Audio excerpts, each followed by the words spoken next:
Dalam agama Hindu, pengungkapan bela sungkawa ketika ada orang yang meninggal menggunakan kata amor ingacintia. Namun pada penerapannya, masyarakat Hindu banyak yang keliru dalam penulisan kata tersebut. Seringkali masyarakat justru menuliskan amor ring acintia. Menurut ide Pandita Empu Jaya Acaryananda, kata amor dan ing berasal dari bahasa Jawa kuno, sedangkan acintia berasal dari bahasa Sansekerta. Amor atau awor berarti luluh bersatu, sehingga tidak bisa dibedakan unsur-unsur yang telah bersatu tersebut.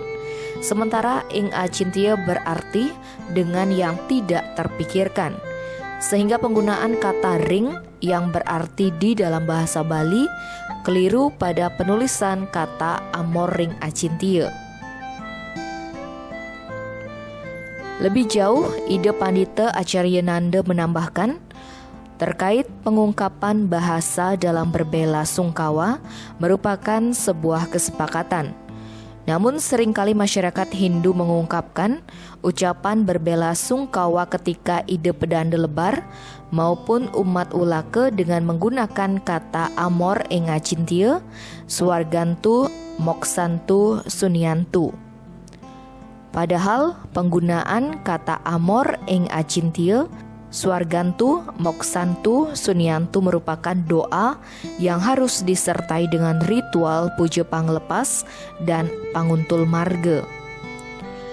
Dalam upacara pakiriman saat upacara ngaben, orang yang melaksanakan swargantu, moksantu, dan sunyantu adalah orang yang sudah melakukan dwijati, sehingga tidak dibenarkan mengucapkan kata amor ing acintia, swargantu, moksantu, sunyantu pada umat ulaka yang belum dilakukan sakralisasi.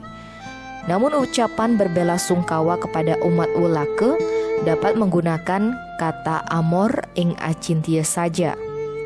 Agar lebih bersifat universal, ide Pandita Acaryananda juga memberi usulan penggunaan ucapan berbela sungkawa dengan kata Atman Brahman Aikyam Bawantu yang berarti semoga Atman bersatu dengan Brahman.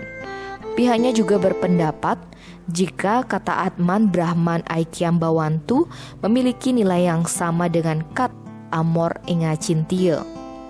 Penggunaan kata ucapan berbela sungkawa Atman Brahman Aikyam Bawantu ini didasari pada kata Brahman Atman Aikyam yang berarti Brahman dan Atma adalah tunggal ketika Tuhan memberi kehidupan ke alam material menjadi para Atma.